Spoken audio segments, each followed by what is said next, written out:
Hello everybody, welcome back to another hot day in this hot gym with a fan blowing because it's so dang hot. Today we're doing legs, shoulders, and abs. Nothing super exciting today, almost the exact same workout we did last time. The only difference is I'm wearing different clothes. So let's go ahead, get a little warm up in, and then jump into the first exercise.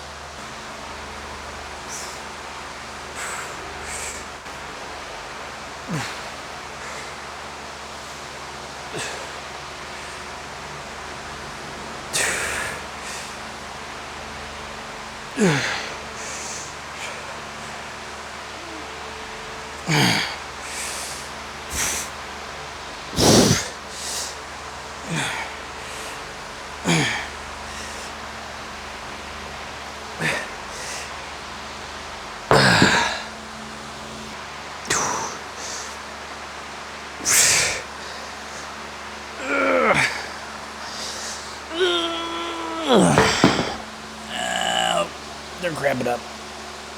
Ooh. Oh, actually felt pretty good.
I need to take a bit of a longer break, hey guys. I think I'm going through these legs too fast. I mean, legs is done. We're done with legs. But because we're done with legs, I need to take a break before I transition over to shoulders and catch my breath. While I'm setting this up, did I even hit the record button? I don't even know. Did I? It appears that I have hit the record button. But anyways, while I'm setting up the face pulls, I don't know how many close friends are following this channel, but if you are, then you know how up to date I am on my film knowledge, as well as working on the extra material, because I've been writing scripts. And yesterday, I wrote about 5 or 6 pages of this new movie. And for some reason, actually I should clarify, I don't write a typical script. I'm the type of person where if I write like dialogue down, you can say word for word that dialogue, but it's not intended to be word for word. I just want it to flow and keep the actual conversation going. But basically, I don't know how to write a fundamental, perfectly formatted script, and none of my 2 film classes have taught me that yet, shockingly. So what I do is I write a script, so dialogue and the characters, and then I'll have like, before I even write the script, I got the whole storyboard and Freytag model out. I got who wants what characters are important, why they're important, their motives. I have the whole premise. First off, when I'm coming up with a movie, I have an idea, and I'm like, okay, I want to make a movie about a bodybuilder. And then I just start doing broad aspects of that. So it's like a bodybuilder, and he starts off doing He just starts out working out normally. And then a few weeks go by, and what happens? What's the inciting incident that makes the story change? Something has to change in the main character's life in order to make this story. So what is something that changes? He hops on a steroid cycle. How about that? He hops on a steroid cycle, okay? So now, in the exposition, we just learned that this is a new bodybuilder, and he wants to be a bodybuilder. So this guy's newly working out, and in order to become a bodybuilder, something has to change, and what changes is he gets on steroids. So now, most of the movie is that rising action.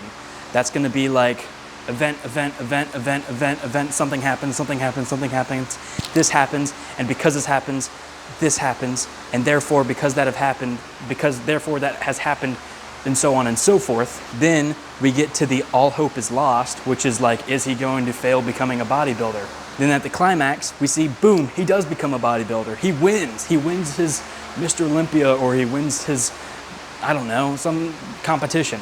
And then the following action is gonna be the events of him winning the Mr. Olympia, let's say. He's got all these new followers, he's got a supplement brand, he's got this and this and this. And then the new resolution, because we started here where the guy he was nothing, and now we're ending here. This is a Freytag model right here. We end here. Now he's just completed an entire journey, and yeah, it's a good, happy, feel good movie. You know, this guy's struggling, he's getting on steroids, and then boom. You know, so I come up with ideas like that, a broad generalization, and then right when I get that done, I start doing the storyboard, and I get a little bit more in depth of why this happens and who these characters are and why they share their time on the screen. And then after that, then I start writing the script, and that script isn't an actual script, but it's dialogue for the character. So if I hand an actor my script, they're basically gonna read it. They're gonna get a general idea, because I'm really specific in my stage directions and my action lines. They're mainly just for me, honestly, because it's like medium close-up shot of a pickle being opened, pulled out of a pickle jar. And the main reason I do that is just to remember why they're doing that. It's really just a personal thing, and not really just like not really telling the actor what to do. If the actor sees that and they read that, then they understand, oh, he's looking for this. This is how I have to meticulously open the pickle jar. That's the whole point. And then my dialogue, it's pretty casual. It's not, something where it's like, the quadratic formula is something that despises Albert Einstein because of his fundamental aspects of, it's not sounding like I don't really change how the characters would talk like that, if that makes sense. A lot of people will make a script, and I feel like the dialogue is really on the nose. And I've had some instances where the dialogue is on the nose, but it's not every single line. There was one part when I was making my last movie where I literally typed out the detective, there was like this motif that the killer was doing, and he was like, damn it, I knew that was a red herring. And then I read that and I was like, ooh, that's like exactly word for word what it is. That's like just spot on dialogue. So I had to scratch that entirely. And I actually just left it up to my actor. I was like, hey, you say whatever you want. I just don't want you to say red herring. And he was just like, man, I've been tearing through these billing numbers all day. This has to mean something. He actually brought the character to life more than I envisioned, and I'm quite proud of him for that. Anyways, I just talked for a very long time. Let's go ahead and do lateral raises.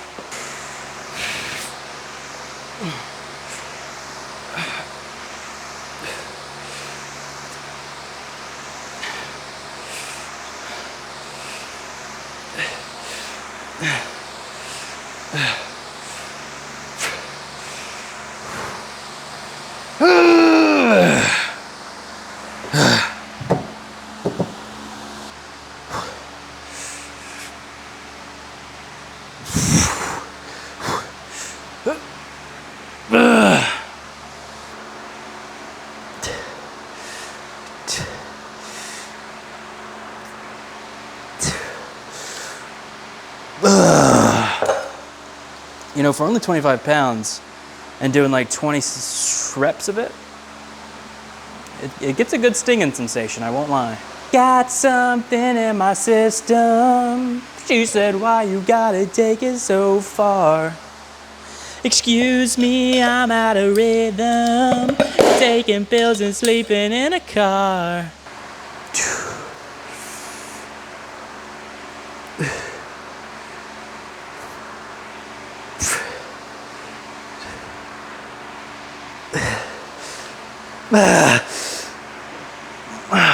I'm trying out a new lens. Well, technically it's not a new lens, it's an old lens, about from like 2015, 16. It's a zoom lens, it's a 55 to 210. I've had this for a while with my old camera, so it goes much further. So that's how it looks. And we're gonna try and do some posing with this lens, if it'll cooperate. But it might look a little softer because it's just that type of lens. It's old. It's just old.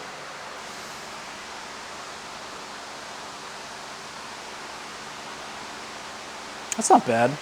But, I mean, we just trained legs. We'll show them freaking legs. I honestly just don't think this is the greatest lighting. I'm gonna turn off the lights and then we're gonna go use the natural light. All right, now we're kind of cooking with some gas. Let's get a focus on some bicep action. The shoulders, I mean. Honestly, the legs are nothing like super crazy, but I also believe it's the lighting. That was for yesterday that I wasn't able to pose correctly for because the freaking lighting screwed me up. I gotta figure out this lighting situation. I don't know if I'm using this or the overhead light or the light in my room. I have no clue. That is going to conclude our video. I'm going to go do my cardio, and I thank you so much for sticking around and watching this entire video. I will see you next time. Farewell.